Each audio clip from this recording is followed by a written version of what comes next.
ఈ అరచేతిని మూసేస్తే పిడికిలవుతుంది, పిడికిలిని తెరిస్తే అరచేయిగా మారుతుంది. ఈ అరచేయిని ముయ్యడం, పిడికిల్ని తెరవటం వల్ల ఏం జరుగుతుంది?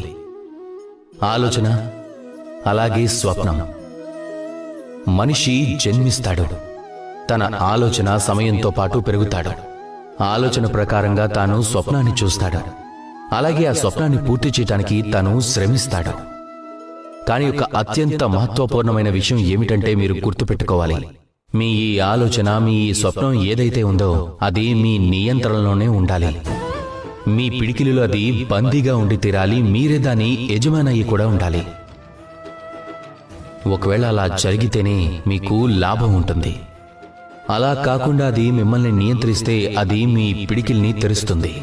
అప్పుడు మార్గం మీ నియంత్రణలో ఉండదు, ఆలోచన మీ నియంత్రణలో ఉండదు, అలాగే స్వప్నం కూడా మీ నియంత్రణలో ఉండదు. ఒకవేళ అలా అయిపోతే అప్పుడు మీరు మీ భవిష్యత్తునే కోల్పోతారు. అలా కాకుండా మీరు పట్టు సాధించాల్సి ఉంటుంది మీ విచారాలపై, మీ ఆలోచనలపై, మీ స్వప్నాలపై.